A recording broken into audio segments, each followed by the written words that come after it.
So, have you ever found yourself replaying a conversation over and over again in your mind, or stuck thinking about the worst case scenario, even when nothing has happened yet and you have been thinking the same thing over and over again? And that is overthinking.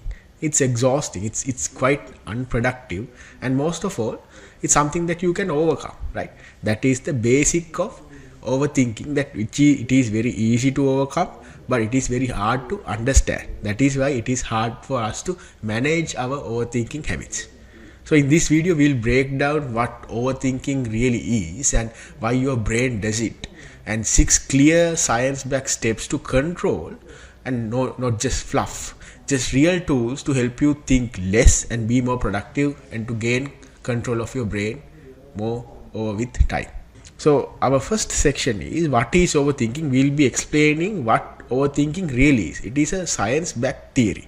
So overthinking isn't just thinking too much. It's a loop.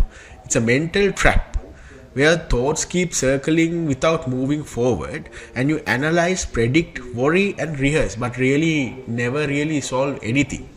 There are two main types of overthinking if you really want to talk about it. And the first type is ruminating. Ruminating is obsessing over the past. And number two, worrying. Worrying is fearing for the future. So these two things are the things that is keeping you, without gaining control of your brain to be more proactive in your life.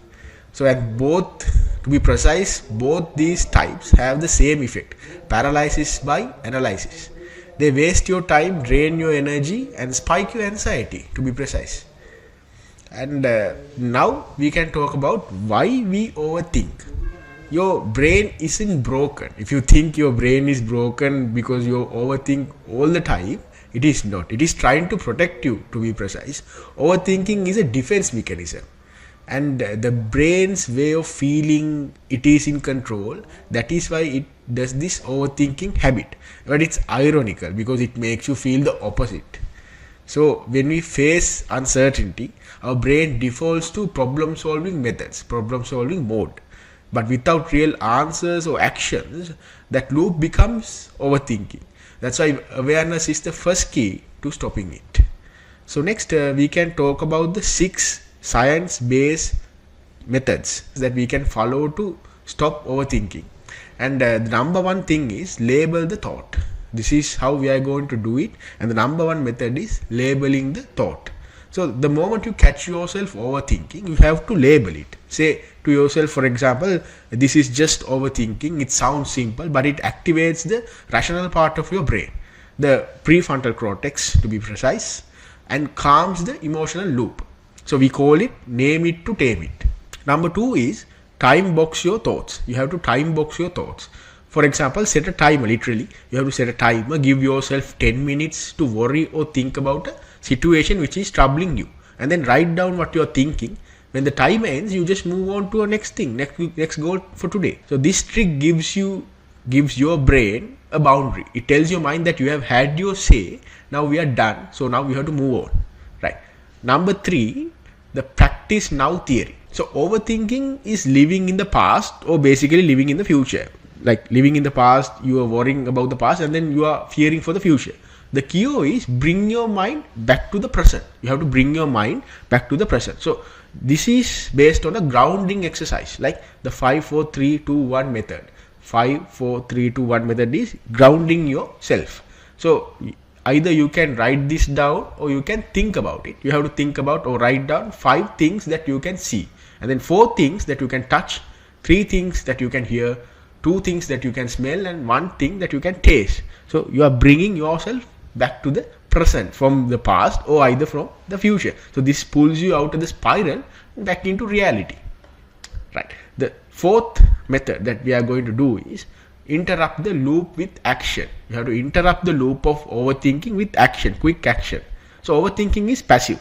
So the antidote is even small active things. Make a call, write that email, or go for a walk, or take 1 step forward without just thinking. Do the action. When you take action, you shift from the thinking mode to the doing mode. That's where the real clarity lives. So number 5 is create a decision ritual. Right? You have to take decision. Indecision fuels overthinking. So create a system. For example, you have to gather information, you have to set a deadline, and then you have to make the best choice with what you have, and then fourth and the last, you have to move on, get into action, right?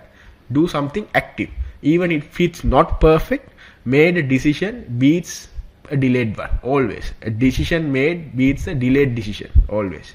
So the last step is to train your brain daily. You have to train your brain on the daily basis, because stopping overthinking isn't a one-time effect or event. It's habit.